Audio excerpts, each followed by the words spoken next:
ఇప్పుడే breaking news రావడం జరిగింది. ఎట్టకేలకు డిఎస్సి పరీక్షల నిర్వహణపై మరొక క్లారిటీ అయితే రావడం జరిగింది మనకి. ఇక్కడ మీరు చూసుకోవచ్చు. ఉపాధ్యాయ నియామక పరీక్ష డిఎస్సిని షెడ్యూల్ ప్రకారం నిర్వహిస్తారా లేదా వాయిదా వేస్తారా అనే దానిపై అభ్యర్థుల్లో అయోమయం నెలకొంది. హైకోర్టు ఆదేశాల మేరకు డిఎస్సి షెడ్యూల్ను మార్చిన పాఠశాల విద్యాశాఖ అధికారులు మార్చి 30 నుంచి ఏప్రిల్ 30 వరకు నిర్వహిస్తామని ఇటీవల ప్రకటించారు. పరీక్షా కేంద్రాల ఎంపికకు ఈ నెల 20 నుంచి ఆప్షన్లు నమోదు చేసుకోవాలని, 25 నుంచి హాల్ టికెట్లు డౌన్లోడ్ చేసుకోవాలని సూచించారు.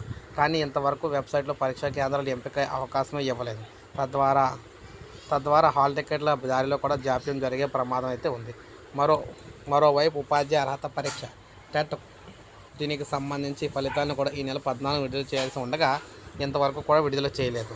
నార్మలైజేషన్ ప్రక్రియ కొనసాగుతూ ఉందని అధికారులు చెబుతూ ఉన్నారు. ఈ పరిణామాల నేపథ్యంలో పరీక్షలను షెడ్యూల్ ప్రకారం నిర్వహిస్తారా లేదా అనే దానిపై అభ్యర్థులు అయోమయం అయితే నెలకొంది. డిఎస్సి నిర్వహణపై ఎన్నికల కమిషన్ నిర్ణయం కోసం ఎదురు చూస్తున్న విద్యాశాఖ అలాగే కావాలనే పరీక్షా కేంద్రాల ఎంపిక, హాల్ టికెట్లు డౌన్లోడు, టెట్ ఫలితాల్లో జాప్యం చేస్తున్నట్లు సమాచారం అయితే ఉంది. సో మొత్తం ఏం చూసుకున్నట్లయితే ప్రభుత్వానికి డిఎస్సి పెట్టే ఆలోచన ఉందా లేదా, ఉంటే క్లారిటీ ఇవ్వండి. అభ్యర్థులందరూ కూడా చాలా ఇబ్బంది పడుతున్నారు, చదవలేకపోతున్నారు.